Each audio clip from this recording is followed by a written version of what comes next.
Selamat datang lagi di pembahasan mendalam kita. Hari ini kita mau kupas tuntas soal tidur berkualitas. Kenapa sih ini penting banget dan yang lebih penting gimana caranya Anda bisa memperbaikinya gitu. Iya, betul. Sumber kita kali ini dari diskusi pakar tidur namanya Matt Walker di podcastnya Jay Shetty. Matt Walker, dia memang pakarnya ya. Iya kan?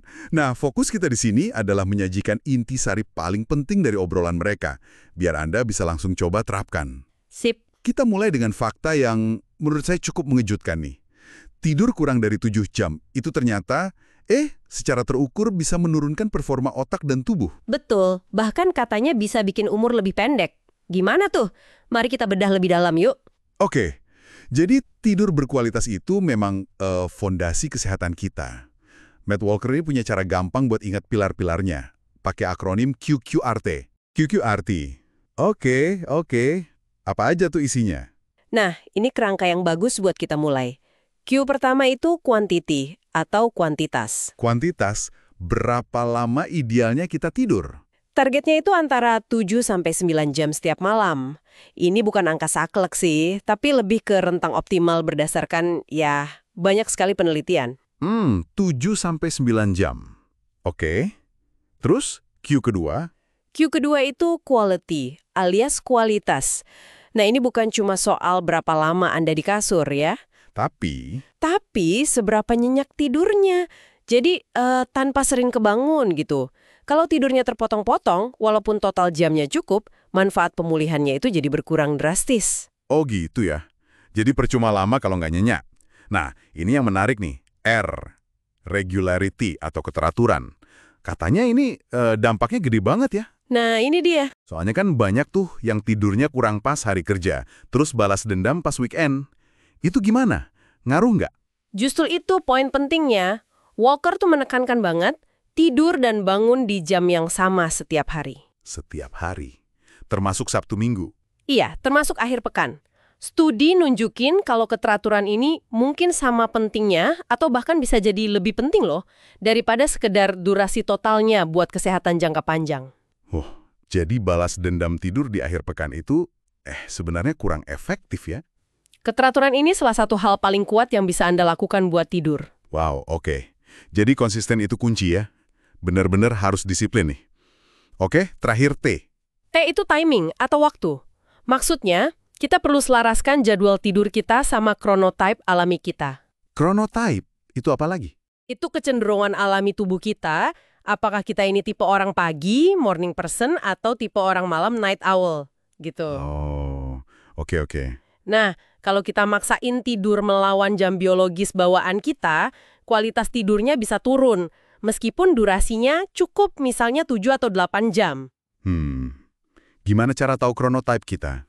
Ada kuesioner online yang bisa dicoba, yang cukup populer itu namanya MEQ, Morningness Eveningness Questionnaire. Gampang kok ditemuin. Oke, sip. Jadi QQRT.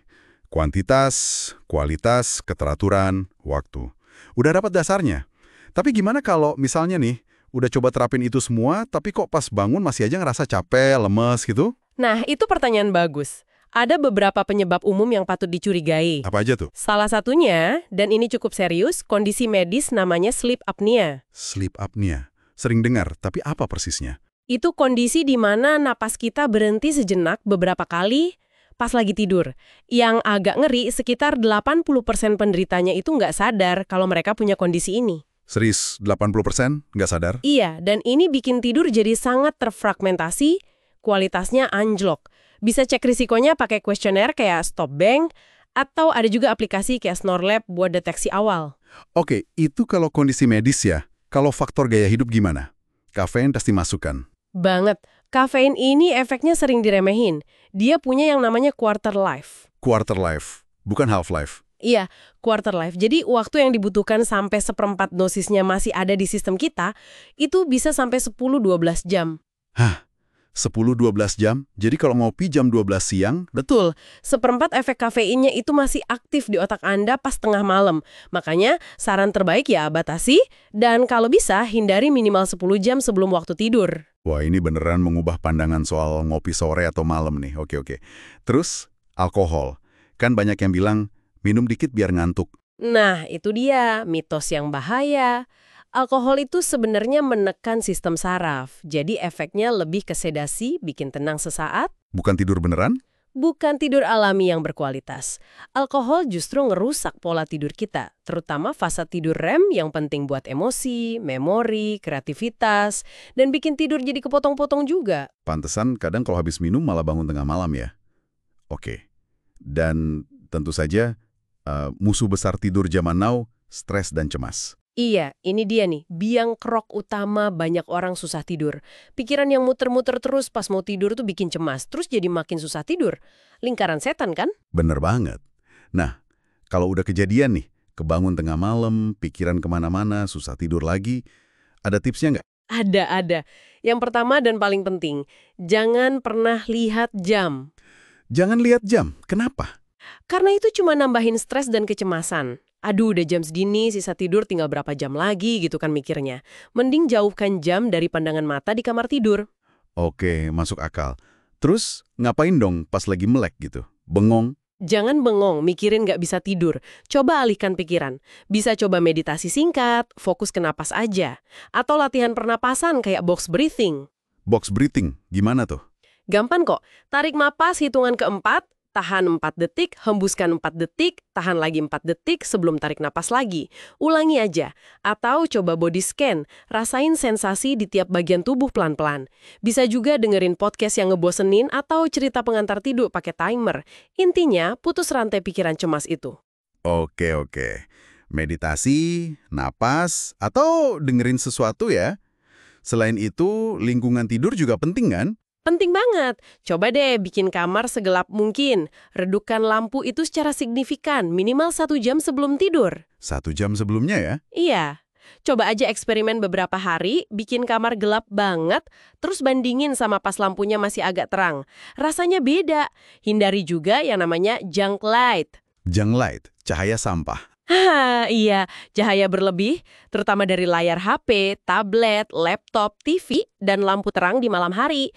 Itu nipu otak kita seolah-olah masih siang, jadi produksi melatonin, hormon tidur, terhambat. Oke, gelap dan minim cahaya biru. Kalau soal makan sebelum tidur, gimana aturannya? Ada pantangan khusus? Idealnya sih kasih jeda waktu ya, minimal 1 jam. Lebih bagus lagi 2 atau 3 jam antara makan malam terakhir sama waktu tidur. Biar perut nggak kerja keras pas kita mau tidur ya? Betul. Dan hindari makanan atau minuman tinggi gula sederhana dekat waktu tidur. Itu bisa naikin suhu tubuh. Makanan pedas juga bisa memicu acid reflux atau rasa nggak nyaman di perut pas rebahan. Sip. Banyak banget ya ternyata tipsnya. Tapi pada akhirnya, yang paling fundamental itu mengubah cara kita memandang tidur. Maksudnya? Jangan lihat tidur itu sebagai waktu yang hilang atau biaya yang harus dibayar karena aktivitas seharian, tapi lihatlah tidur sebagai investasi. Investasi? Investasi kesehatan ya? Tepat. Investasi harian paling kuat untuk kesehatan fisik, mental, dan performa kita besok hari. Tidur yang baik itu kayak tombol reset utama gitu, dia bisa otomatis memperbaiki banyak hal lain. Contohnya? Pengaturan nafsu makan jadi lebih baik, kontrol gula darah lebih stabil, motivasi meningkat. Bahkan kurang tidur seminggu aja itu udah bisa mengubah ekspresi ratusan gen di tubuh kita loh. Sampai ke level gen? Serius? Iya, beneran. Gen-gen yang terkait sama stres, peradangan, sistem imun, itu aktivitasnya bisa berubah cuma gara-gara kurang tidur seminggu. Gila, dampaknya dalam banget ya. Makanya, penting banget. Jadi kalau dirangkum nih ya, perhatikan QQRT tadi, kuantitas, kualitas, keteraturan, dan waktu tidur. Terus kenali penghambat tidur yang umum kayak kafein, alkohol, stres, dan coba deh terapkan tips-tips praktis yang udah kita bahas tadi. Oke, jadi intinya tidur berkualitas itu bukan barang mewah, tapi pilar fundamental buat kesehatan fisik dan mental kita ya. Persis? Sebagai penutup nih, mungkin ada satu hal yang bisa jadi renungan buat Anda yang dengerin. Kalau kurang tidur aja bisa sampai ngubah cara kerja gen kita, bahkan katanya bikin kita jadi kurang mau nolong orang lain. Menarik itu. Coba dipikirin, apa satu aja perubahan kecil soal tidur yang bisa Anda komitmenin buat dilakuin mulai malam ini? Dan coba bayangkan, perubahan apa yang mungkin terjadi, nggak cuma buat diri Anda sendiri, tapi juga buat interaksi Anda sama dunia sekitar besok pagi.